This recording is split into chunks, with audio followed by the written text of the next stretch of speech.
Bueno, sin duda uno de los datos de la agenda económica del día son los números de la recaudación.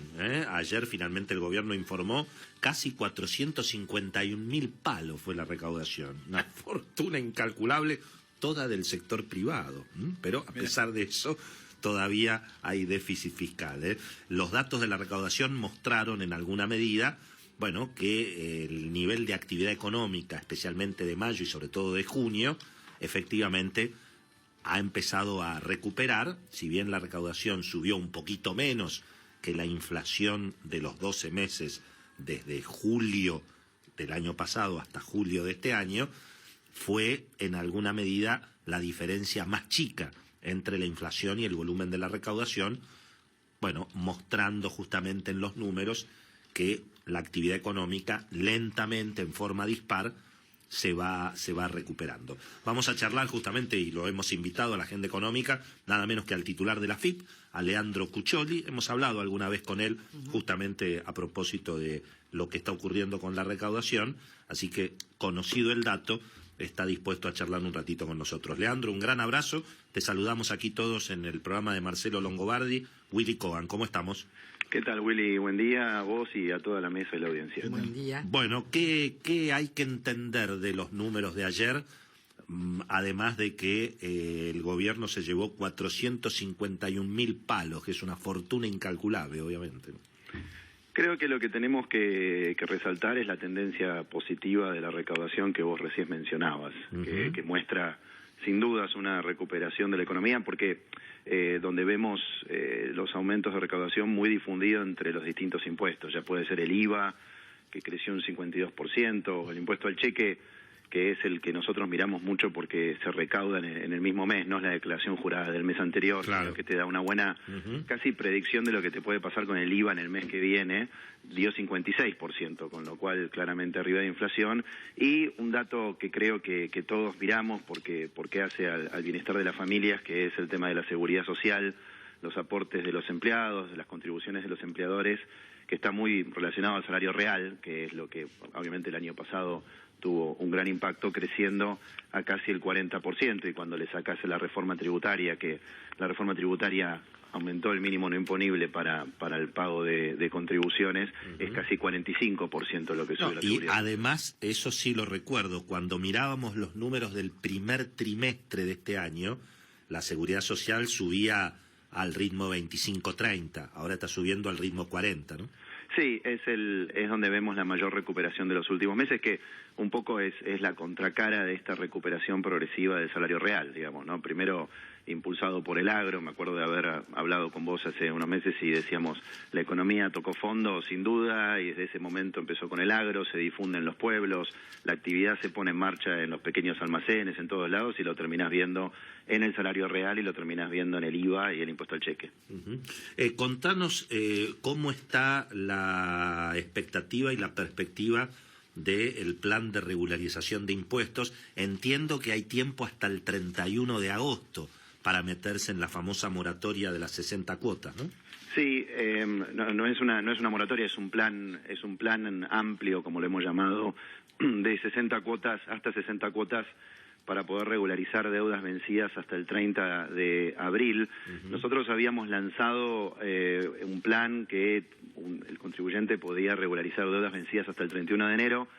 Nos pareció lógico darle unos meses más por esta transición de la que veníamos hablando. Muchos contribuyentes nos decían, che, justo ahora que estoy empezando a salir adelante, que parece que las ventas me mejoran, me quedó algún tema de deuda vencida del primer trimestre, ¿por qué no nos ayudan? Y esto es darle una mano para darle un empujocito más a esos contribuyentes que necesitan una mano. Con lo cual, hoy, si sos una pyme, si sos autónomo, con el 1% de la deuda podés entrar en un plan a 60 cuotas, que la primera cuota la pagás en septiembre. Te hago una consulta. ¿Por qué aclarás que no es una moratoria? ¿Cuál es la...? Porque las moratorias las da el Congreso, es decir, la AFIP no tiene la capacidad. Y además acá no se perdonan intereses, simplemente se refinancia. No se perdonan intereses, nosotros no tenemos la facultad de hacer una quita de deuda, lo que sí tenemos la facultad es de dar plazo y tasa, y la tasa, sobre todo para los contribuyentes más chicos, hoy tiene un tope de 2,5%, y es una tasa variable, es decir, si las tasas bajan, el contribuyente también va a pagar una tasa más baja. Entonces, creemos que es algo muy ventajoso. De hecho, hay más de 90.000 contribuyentes que en los últimos meses se han subido a estos planes porque ven que es una buena manera de seguir estando al día con la AFIP y poder seguir con su negocio normalmente. Te hago una última consulta. Apareció en los diarios una controversia que tuviste aparentemente con instituciones u organismos religiosos por fiscalizaciones de la AFIP. ¿Eso efectivamente fue así? ¿Qué es lo que pasó, Leandro?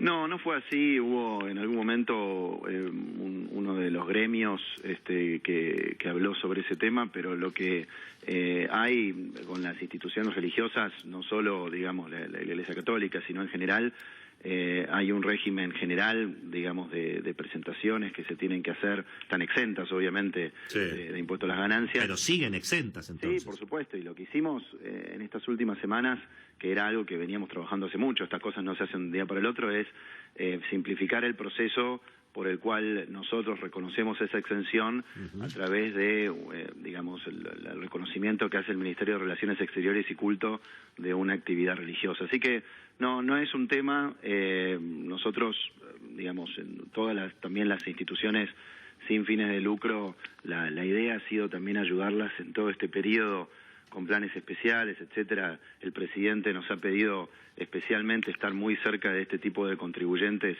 en esta época porque, digamos, tienen un gran impacto social, con lo cual no hemos tenido ningún problema y al contrario, digamos, mucha ayuda a lo que necesiten. Finalmente, ¿cómo fue la recaudación en el comercio exterior? Me refiero básicamente a importaciones que venían golpeadas y supongo exportaciones que volaron en este trimestre, ¿no? Sí, la recaudación, digamos, para tener una idea de los 450.000 millones de pesos que vos mencionabas de recaudación total, el comercio exterior te representa más o menos el 10%. No tanto. Y dentro de eso, digamos, son 2/3 son los derechos de exportación. Los derechos de importación vienen creciendo en términos reales por debajo de la inflación, es la contracara de la balanza comercial positiva, el superávit comercial positivo que viene teniendo Argentina en los últimos ya casi años en función de un tipo de cambio real mucho más competitivo. Entonces, me parece que lo que sí vemos es una recuperación paulatina de las importaciones, sobre todo en importaciones intermedias, que creo que es importante ver qué se importa. Y cuando ves un proceso de reactivación, empezás a ver algún tipo de mejora en importación de maquinarias, equipos, que es lo que va en la industria e importa como dato, ¿no? Decime, la cuestión electoral, el clima político, la incertidumbre, ¿eso, digamos, impacta en el tema recaudación? Uno ve que, bueno, en el sector financiero se recalenta un poquito la compra de dólares, tampoco gran cosa. En alguna época en la Argentina el tema político también había gente que decía, bueno, veo qué hago. En este momento de la Argentina, ¿el tema electoral influye algo en el número de recaudación o nada que ver, digamos? A ver, puede influir el tema electoral en el tema económico en general, cuando, digamos, alguien puede pensar... No, por supuesto, sí. Atraso o no, una decisión de inversión o de consumo. Pero en el tema de recaudación te diría que no, porque cuando uno mira sobre todo este año que digamos, el último trimestre del año pasado y primer trimestre de este año fueron complicados para el contribuyente, y uno mira cosas como el cumplimiento en declaraciones juradas, el cumplimiento en el pago, la deuda. La verdad que el sistema ha sido muy resiliente, el contribuyente se ha mantenido, y sabemos, con mucho esfuerzo, muy al día, con lo cual no vemos nada de ruido electoral o de especulación de ninguna índole en cumplir con las obligaciones fiscales. Bueno, estamos escuchando a Leandro Cuccioli, que es el titular de la AFIP, comentando, bueno, el dato, por supuesto, del día, la suba de prácticamente 53,5% en la recaudación, y bueno, el hecho de que se ha confirmado, particularmente en lo que tiene que ver con el consumo, un julio y un junio, bueno, un poco mejor de lo esperado. Leandro, un abrazo grande, gracias como siempre. Bueno, gracias a todos.